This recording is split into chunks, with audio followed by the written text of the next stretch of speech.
People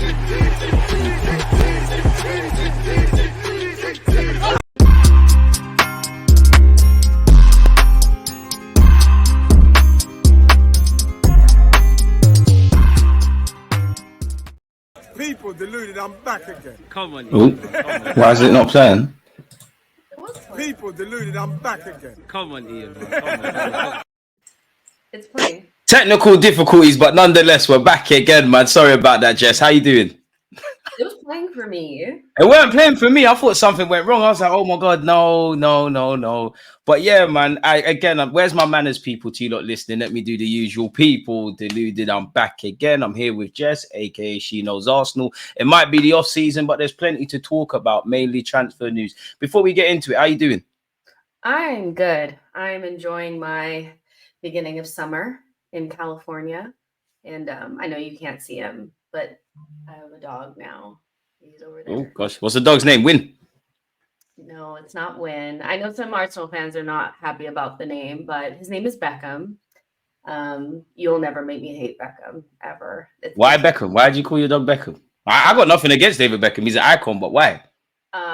Every dog I've ever had has had a B name, so I'm never gonna change it.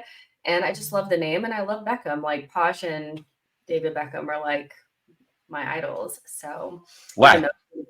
Because I love the Spice Girls when I was younger, and I thought Beckham was awesome. You'll never make me hate him. I don't want you to hate David Beckham. Awesome is a funny word, man. I thought you was gonna say handsome or something, man, like a certain somebody. But yeah, man, it's all good.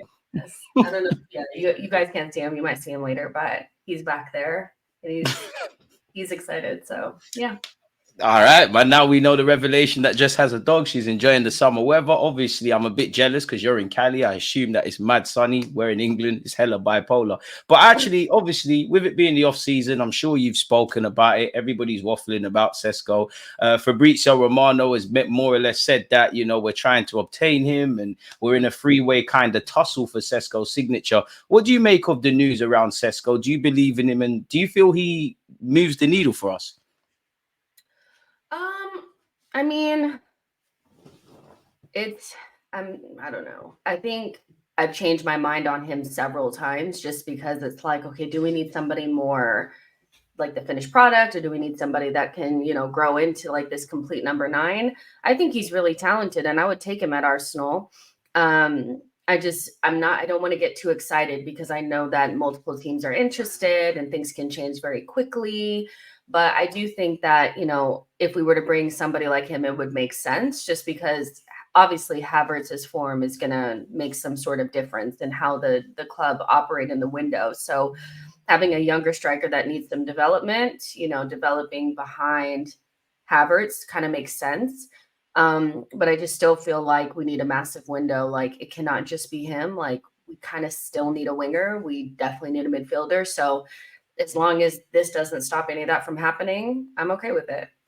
You mentioned, I'm happy with Šeško. I've done videos about him. I've rated him before. I like him a lot, man. He's obviously 6 foot odd. He's quick. He's got the general play. He's got a certain amount of foundation that Arteta can kind of iron out. Do I believe, at the point of signing Šeško immediately, I think we're necessarily stronger to fight Manchester City? No, in the same vein that if he was to get an Isaac or something, but I think he could grow into that. Obviously, ties in with our project. And I do believe within the next 2 years, if we don't sign him or anyone and we assume he stays at Leipzig, everyone's going to be waffling about him. I think I really like him, man. And I think he would put pressure on spots. And me and you have spoken about this before towards the end of last season. I want the best of both worlds. I want Kai Havertz's form to continue. I want the players that weren't necessarily scoring last year to find their goal scoring boots, and those that were to keep doing it. But I do think we need a striker.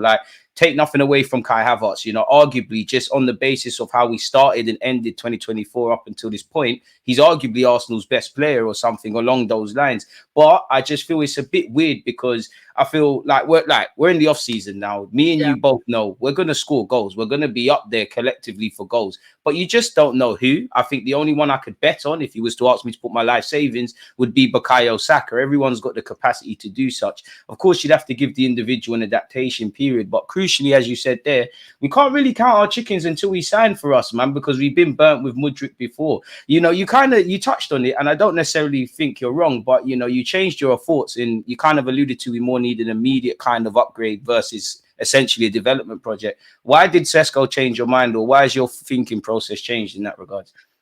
Mostly just because of Havertz, to be honest. Like, I think I sometimes I taper my expectations based on knowing my club too. So like knowing that my club is going to take Havertz's like form into account, I'm like, okay, wrap your mind around the fact that like Havertz will probably play number 9. Does it make sense to bring in somebody that would displace him? My biggest fear about bringing in somebody that's a little bit more proven is that that person would play over Havertz, and then Havertz would somehow end up in midfield, which you know is like a no-no for me. And me. Like I don't want it anymore, you know. So it's kind of twofold. It's Havertz plays well up front, so this would make sense. Keeping him out of midfield is important, and making sure that they have to invest in midfield is the right thing to do. And Šeško's form at the end of the season, I thought actually was a lot better than the beginning. He started to score a lot more goals, and the types of goals that he scores are the like goals that everybody else in our team cannot score. I think like the volleys, the way that he strikes the ball is different than the rest of the players in our team. Traditional forward finishes, essentially. Yeah, exactly. And I'm thinking like, okay, so maybe he's not the finished article, but if we had him in our team against, let's say, like Villa away or Villa at home or West Ham at home. Yeah, could you have brought him in and it would have been better than like bringing in like Eddie or something like that? Probably, you know. So I do think he would give us more. Like I've been saying on my channel, like for the last couple of days, that Šeško and like let's say Bakayoko, let's just put them out there. Šeško, Bakayoko, you bring them in and you replace them with, or replace Reece Nelson and Kedio with them. I think you've upgraded, even if they don't naturally come into the 11.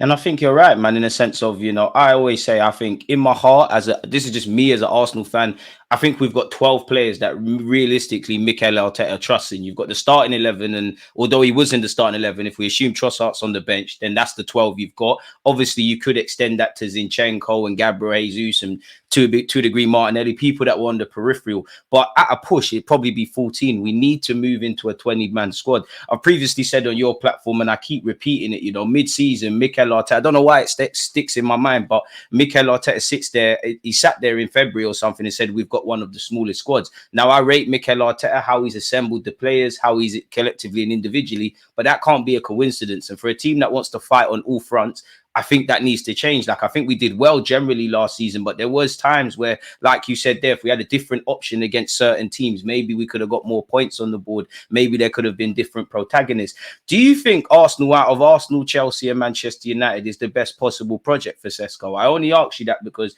on the face of it, and with a bit of bias, of course, I'm going to say Arsenal is 21. We've got this youth project. We're a lot more aligned in what we're trying to do versus the other clubs. But then you look at Chelsea, it's like you could make a case of you're going to start versus at Arsenal, you've got Havertz, and Manchester United, you know, obviously is a historical big club, but you've still got Højlund, and Højlund's form has kind of fluctuated. Surely you'd get more game time there, which, as you said, you look at Kai Havertz, you're kind of the number one now. You're the £65 million man. You've spoken about how you're a striker for club and country. So if you're Šeško, like, is Arsenal the number one then?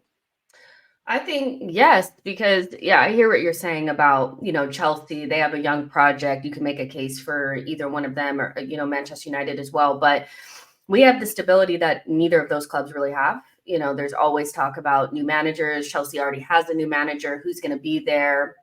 Is the stability there for a young player to develop? I do think young players need some sort of like an environment where they can develop without there being like so much pressure on them to like be the guy. And in going into either Manchester United or Chelsea, instantly you become that. Like, I don't think that Šeško comes in and Nico, you know, Jackson is going to be the guy that they expect to like lead him. Like, that's not going to happen. They're going to put a lot of pressure on both of them. And the way that they treated Nico Jackson, or like the fans, and like how there was like a lot of, he's a young player trying to develop, trying to like, you know, learn how to be at Chelsea. And they were like not really that forgiving in a season where they were meant to be transitioning. So what is it going to be like next season when I feel like their expectation is going to be top 4? That's not the best situation for somebody like Šeško to come into. Manchester United, they already have, like you said, they have Højlund, and they probably need to go with a more established striker, right?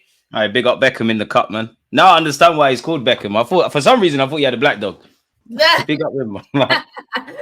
So, but yeah, here, do you want this? Take that. But yeah, I think we would be the best option because he would just need to come into those like cup games or like, you know, for a couple of minutes here and there, like when we're already winning and there's not as much pressure. But that's just how I think about things. He might be like, I want to go somewhere where I'm the out and out like number one. That wouldn't be us. You know, That's and I agree, and I think that's the gift and curse you've got to take where you're Sesko. I think you're not necessarily even the number one at Manchester United, as you said there with Nicholas Jackson. I know Nkunku can play a number of roles at Chelsea, but you're not necessarily the number one. You know, you haven't even necessarily been the number one at Leipzig, as you said. He kind of started the season second fiddle to Openda and started strongly. That's where I kind of look at this Sesko thing on multiple angles. Is it a thing where his agent is, you know, don't get it twisted. I think all three clubs are interested in speaking, but is he overselling it? Is he playing Chelsea's interest against Arsenal and United? Is he doing that the other way? There's also been rumors of him getting a new deal. You know, does he want to get this sorted before the Euros or after the Euros? There's talk of this release clause, and as you know, this in the modern day, there's all this PSR kind of stuff. Do you think he's the best option on the market in your heart of hearts? I think he's the best option for what we want to do right now. But is he? All right, let's flip the question. If you're in charge, is he the best option? You've got the keys to spend. Is he the best option for you? If I was in charge, that's who I'd go after. But is he the best striker? In his current form, no. I think he has the most upside. I think he, price-wise, is the best, you know, but I think, you know, maybe Osimhen is a little bit underrated right now. But, like, if we're honest, like, if we stuck him in our team, he'd probably bang, you know? And Gyökeres is also very good, you know, so... Seems like the Gyökeres stuff's gone quiet, man, if I'm honest. Yeah, for sure. So, to me, it's like, is he the best striker? No. Is he the best option for what we need? Probably, you know, so that's how I would think about it. I'd get him. I would. I'm with you in the sense of I think he's when you consider probably the budget we're looking to work with, and I think people fail to understand, even though I'm not an accountant, when you sign a player, you know, you have to factor in their weekly wages and the length of their contract. So it's almost like the true cost. That's why I feel the Osimhen thing is kind of redundant in the sense of you're spending 100 odd million. He's on like 250, 300 grand a week. You times that by, you know, a 5-year period. It's probably out of Arsenal and at this moment in time, Chelsea's remit. And it does feel like on the market, it's the calm before the storm. Do you feel though, do you feel Šeško for 50 odd million is a better deal than, you know, as it says here, Napoli wanting 100 odd million for Osimhen? Yes. Yeah, I do. Just because I'm still always thinking about, hold on, let me let him out. Beckham is not talked about. Hey, big up Beckham in the cup, man. Beckham is just like, he does not want to just sit. Like today, like every single day this week, he's just, when I did the stream, he would sit and go to sleep.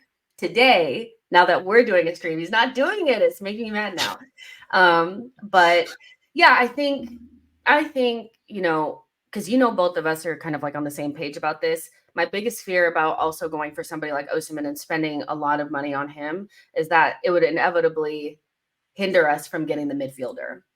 And I need Arsenal to take care of business when it comes to the midfielder. So I also am kind of like, well, Šeško's cheaper. So, but in terms of like Osimhen, the player, as good as he is he worth 100 million? I don't know.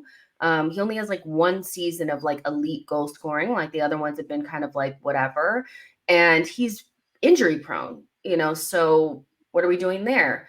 I think he's a little bit underrated right now. You know, people are talking about him crazy, but is he worth 100 million? I mean, on the present day, you can't disagree. Like, why is he underrated though? Because I never heard that, but I want to hear your thoughts. Well, I think once like if you want Šeško, you want somebody different. Often, like what people will do to the counter person that's in the equation is talk about them crazy. Like instead of just saying, I like Šeško more, and that's who I would prefer. Instead of just saying that, it's like Osimhen's shit. And it's like, but we know Osimhen's not like that bad. We know if we stuck him, most strikers, I feel like Šeško, Osimhen, Gyökeres, if we stuck them in our team, they'd be really good. So I don't know why we're pretending like Osimhen wouldn't be really good for us. I just feel like we don't have the 100 million to just spend on just that one player because we have so much other things to do. But I'm not about to sit here and act like Osimhen's not good. Is he perfect? No. And the striker market is kind of dry, but like, is he probably the best out of the bunch? Maybe. What do you think about Osimhen? Like, He's probably held in the highest. He's probably held in the highest regards. Out of the names you said there, like I think Šeško makes the most sense. I do like Gyökeres. I feel out of them, if we signed Osimhen, that would make me feel a bit more bullish in relation to winning a Premier League title because he's a proven veteran. He's got that kind of category, But then I look at it, and signings can go wrong. Whether you sign someone for 50 million, a pound, or whatever Osimhen is, signings can go wrong. I just think with Šeško, there's a lot of upside. He's got like 4 or 5 years on Osimhen. So if it did go left, we'd make our money back. I do agree in that. I do think people do that thing where, because I like one player, I'm going to act like the other one's crap. Yeah. I like Osimhen. I do think when people talk about him, they kind of criticize his general play. Do I think his general play is that of a Kai Havertz? Not that I'm trying to, praise Kai beyond the point or the others. Probably not. But I think where you kind of lose that, he would score goals. And I think, you go back a few years ago when we tried to sign Gabriel Jesus, I believe Charles Watt said we spoke to Osimhen's agent. I just think it's paper talk where Osimhen's concerned. But as I've said before, I'm kind of happy with everyone. If we got Šeško, as we've been speaking about, I'm cool with that. If we got Osimhen, I'd be gassed. Gyökeres, I like him a lot. Isaac, apologies, would be the biggest of dreams, but it's fair to say we've moved on from that. Ivan Toney, I'm not necessarily against it, but it's a myth, and then exactly. And when you start talking about the Zertskis and I don't mind Zertski, but once you get into the Brian Brobley category, I'm like, I'd rather us just leave it, if I'm honest with you, and just sign a winger. You mentioned midfielders. We've been linked with Onana. What's your thoughts on him? Oh my gosh. Because I'm sure you're not convinced on him. Because they feel like that's who we're gonna get. Now, like, the conversations around him are like, you just don't understand. He's in a bad team. He'll do so much better for us. You can turn water to wine and whatnot. Yeah, I'm like, I'm not buying it. Like, I'm not buying it. Like, I think he's on the list because why wouldn't he be? He's a 6/8 Premier League proven, available this summer. Why wouldn't he be on the list? But do I think he should be anywhere near the top? No, I just cannot, like, oh, well, you underrate his passing. I'm like, I don't, because the passing that he's doing at Everton is not the passing he's going to do at Arsenal.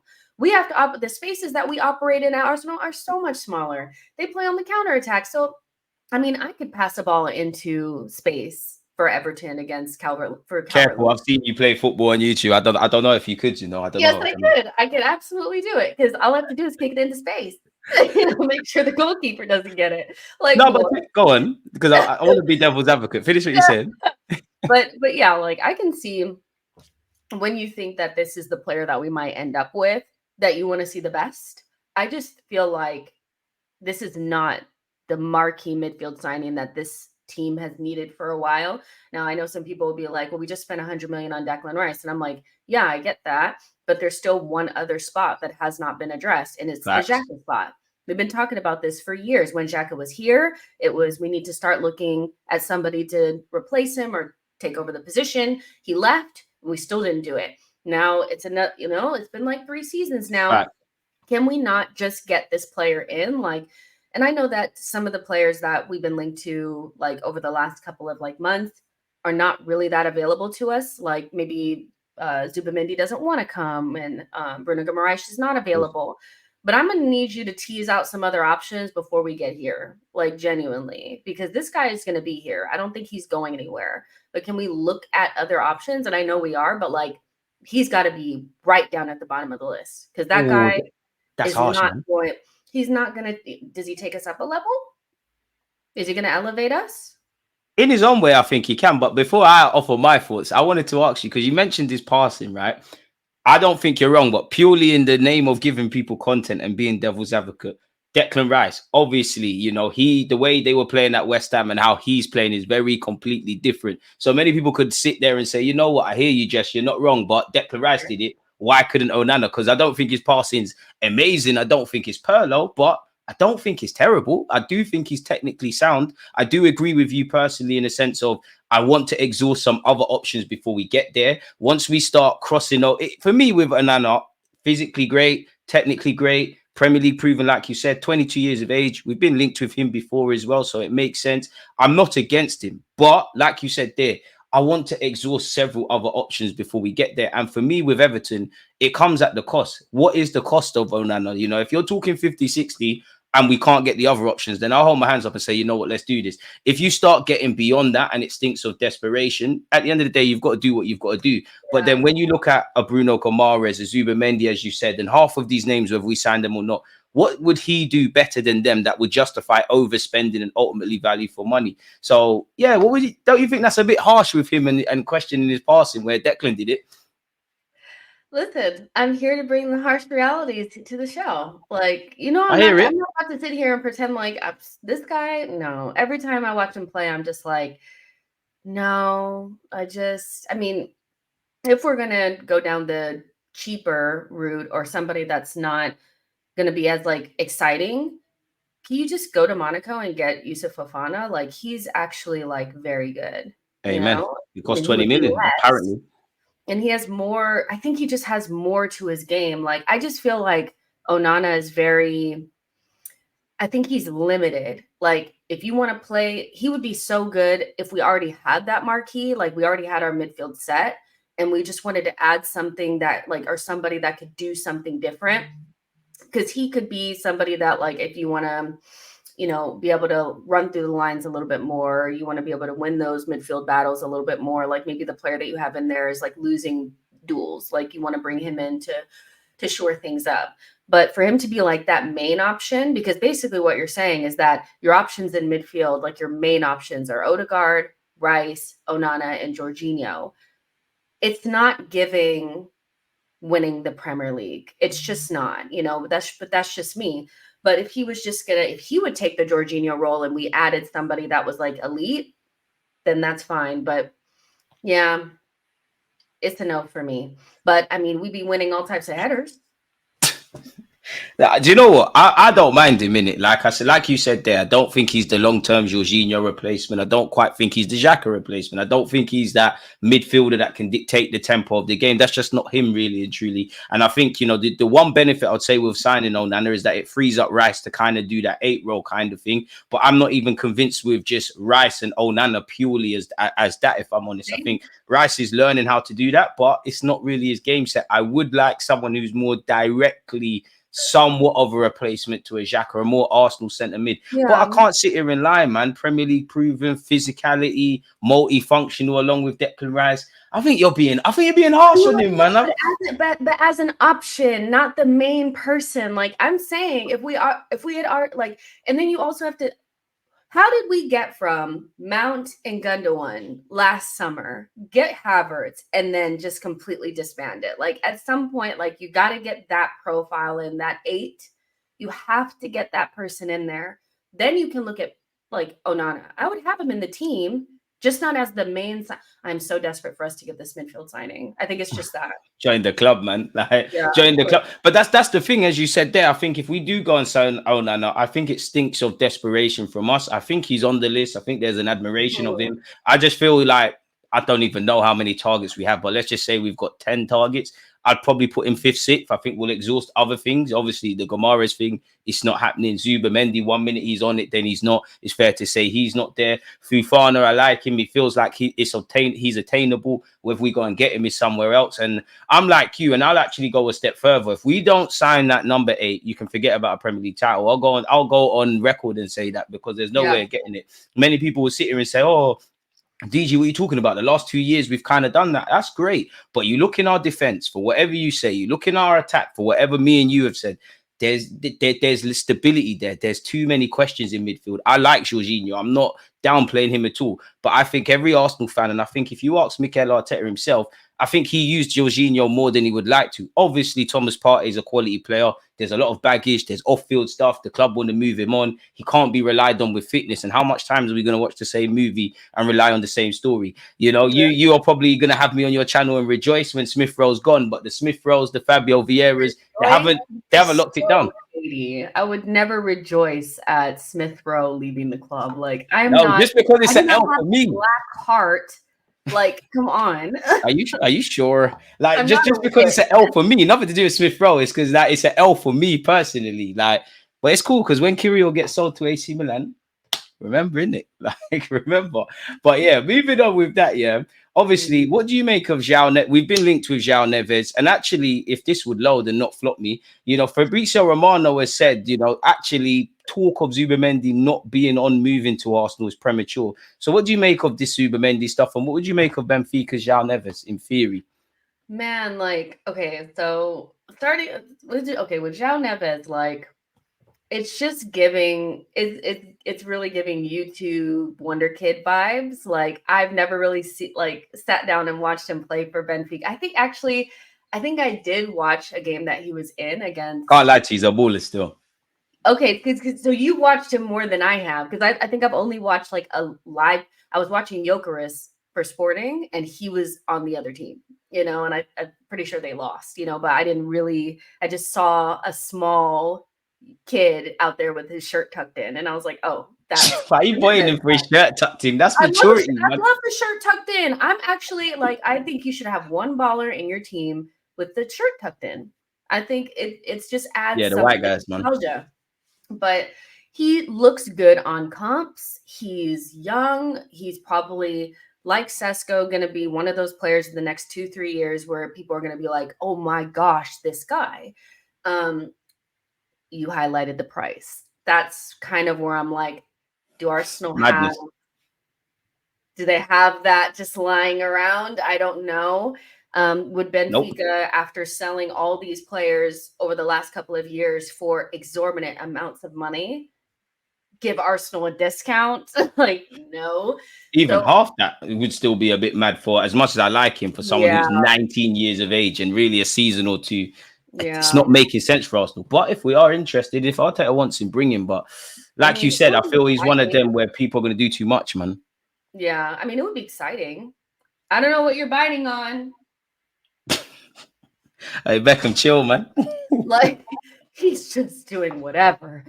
He's taking the claim to be a midfielder, to be honest, with this heat map.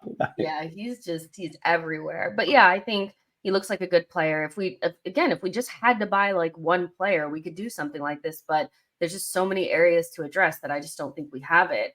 In terms of Zubamendi, I think I've cooled on it just a little bit, because I'm like, okay, what are you doing? Do you want to come or no? And I think he's like their number one option because of the price. I think the price, the profile, the being from the same place Arteta's from, Spanish midfielder vibes.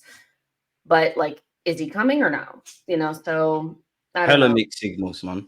Yeah, exactly. It feels like mixed signals. And that's the whole midfield conversation has kind of felt like mixed signals.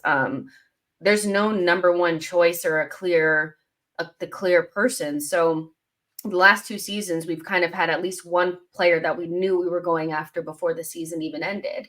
It was Jesus the season before the Declan Rice summer. So not knowing anything is a little strange, but I guess we doesn't that excite you though? Because as much as me and you, obviously, we're going to churn out the content. We're talking about Zubamendi and Neves and Gomares and that. Doesn't that excite you though, that it might be someone that's absolutely left? Because I'm purely speaking for myself. I'm happy to entertain Neves and Zubamendi and Onana and all of these guys. But if I'm quite honest with you, forgive my language, I don't give a flying fuck. Just come the end of the window, we've got that midfielder. Yeah. Like, I don't want to talk about this again. Like, Declan Rice, Odegaard, whatever in it, we're moving. And then it becomes, you know me, I've said it before, I would love 2 midfielders. I'd love a 6 and an 8, or Onana and someone else, but it's not going to happen. I don't want to continue this midfield talk. I believe we'll bring in one more, and then next year when if Jorginho leaves, we'll bring in another. But yeah, man.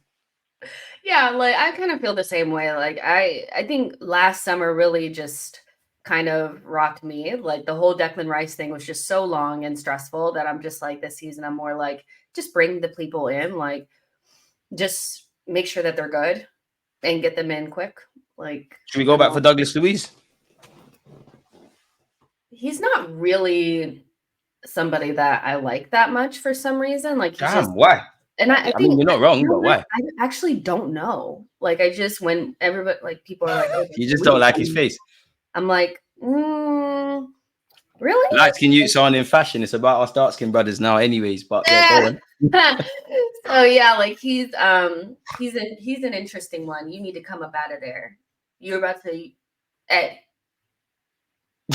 Hey, Bex, man.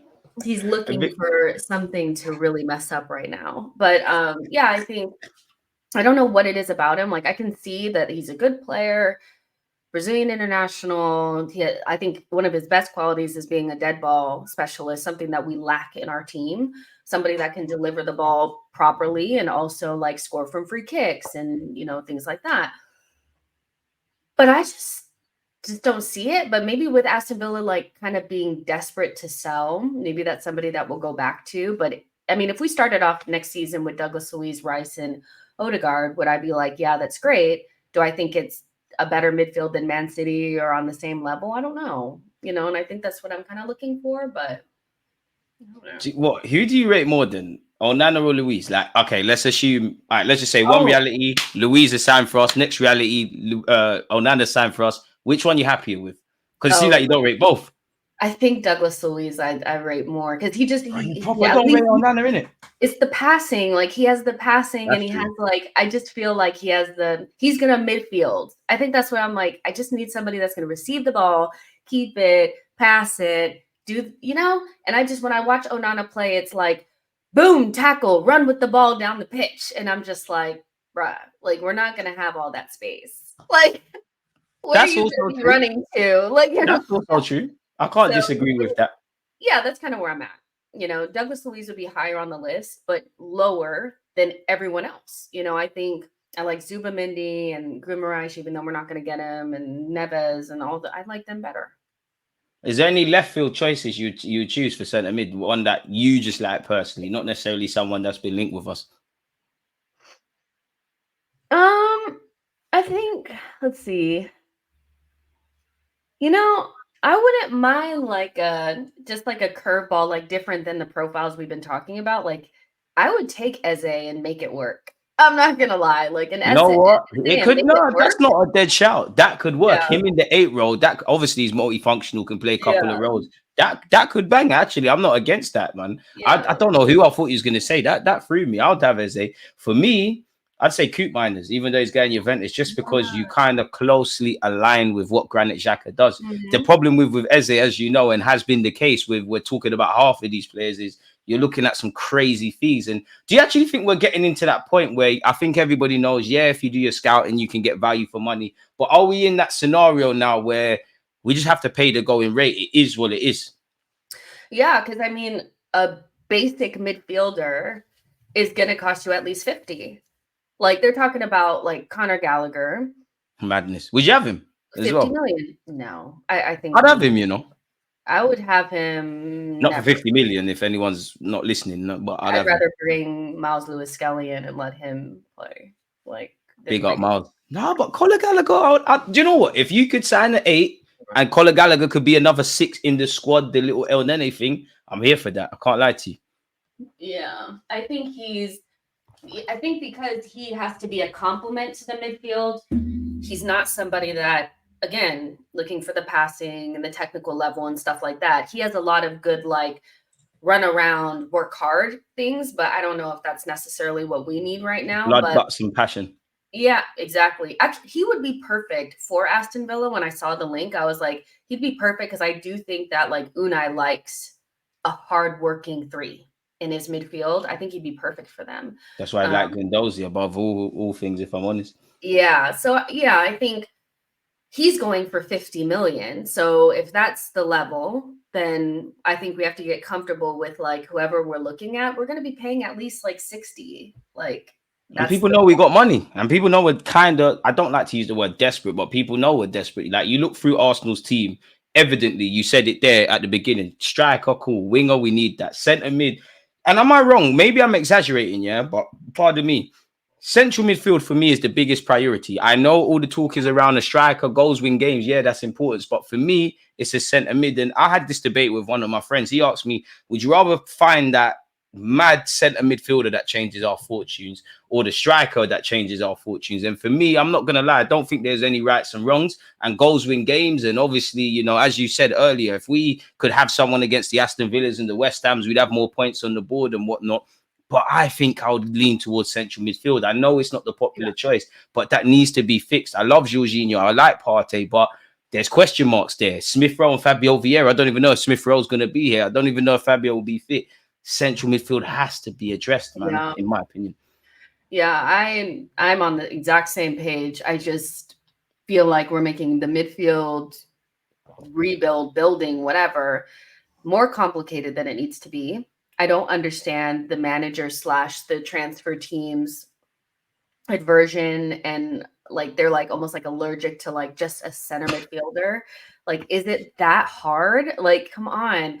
I guess I just feel like we're just making it harder than we need to. Like, we don't want to, it's like, I don't get it. 6s or 10s, let's try to make them play positions that they don't actually thrive in. Let's, you know, square peg, round hole.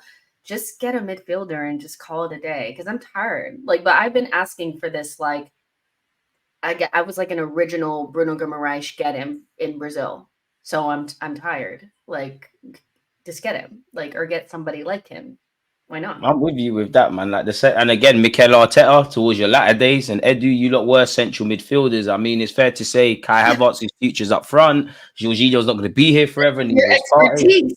Exactly. That's why I don't get it, because obviously defense wins titles, and big up Mikel Arteta for not just improving our defense and having a stable 11, but also our outlook on defense. Goals win games. We've got some good attackers, even though we could improve. It's the central midfield. That's the heartbeat, really and truly. And I just think we'll go up several levels if we have that midfield. I just feel we need that tempo dictator, that controller, that Santi Cazorla, really.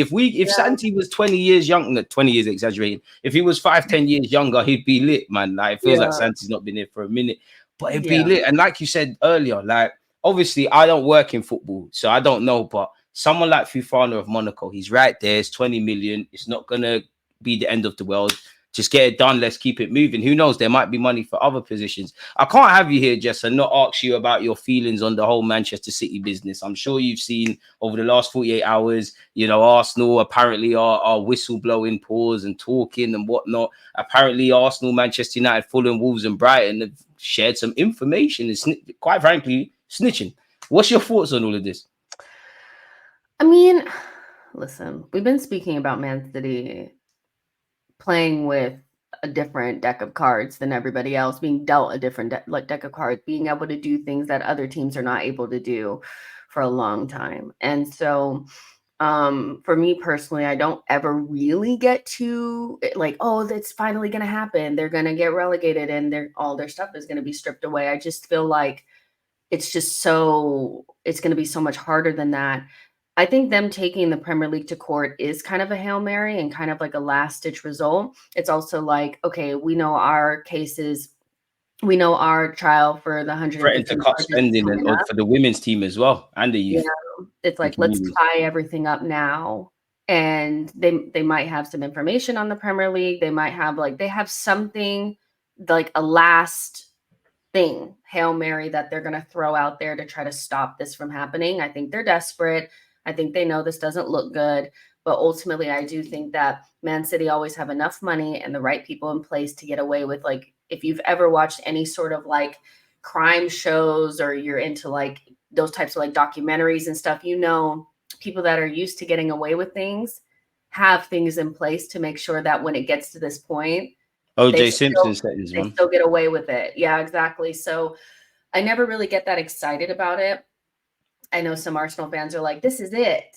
Don't be surprised if nothing fucking happens, guys. Like, do you think we're harsh on City though? And I say that because really and truly, with all the money in the game and the ethics and whatnot, you know, even our club, you look at who sponsors us and Visit Rwanda and all of this, you know, if everybody's hands are dirty, are we just angry that they're just doing it better than everyone else? Like, really? And most fans, yeah, like, let's be honest, a lot of fans don't care about justice. Like, right is right and wrong is one. We wish we could live in a world with that. But a lot of fans don't give a flying fuck about what City is doing. It's just in the hopes of they might have to relinquish a Premier League title or something like that. Could you argue that people are just mad that they're just milking the rules better than everyone else? I kind of think it's a little bit of that. Like you guys are. The thing about City is they've gotten to a place where it's like we know how it all started and the fake kind of like sponsorships and Talk it up, man. are putting money into their, like, we know that. Like, I was looking at some of the websites of some of these companies. I'm like, I could have made this on fucking Squarespace. Like, come on. Like, this is nothing. Like, come on. But past It's kind of laughable, really. like, it is. Like, it's all in plain sight. You can see what's going on. It's not that hard. Like, but from the moment that the money hit their account and they were able to make moves in order to like get themselves in a better position sporting wise, they've made all the right choices to get there. They've hired the right people. They did what they needed to get the best manager on the planet. And from that perspective, because a lot of us have also spent a lot of money and had choices to make, and our decisions have not gotten us to similar heights. You have to also be like, maybe they're just how they've gotten to this place at the very beginning is, I think, what we're talking about mostly, and the money shifting around, the sponsorships, things like that. But Man City are a well-run club, and they've just done what other clubs have done sports washing wise way better. And so we kind of have to hold that too, because it's not like we haven't spent money. But when Man City spend money, they spend it really well. They hired the best manager in the world. They have the best people, in their company. We had opportunities to do shit and we didn't do it. So I think it's twofold. But they're definitely guilty. Like, I mean, everyone's guilty, isn't it? Like, I can't comment on things I don't know, but everyone's guilty, man. Like, I'm sure we're not the cleanest out there. We're definitely not, man. Who is clean? Where there's so much money in the game, where can there be ethics now? And I think if anything, it should be us fans and honest lovers of the game versus the whole of the footballing world, whether it's Arsenal, City, Chelsea, Spurs are not serious, but everyone really. There's no ethics. There's too much money in this game. It's a product for these lot that they leverage. You're in America, so you wake up at stupid o'clock to watch this team.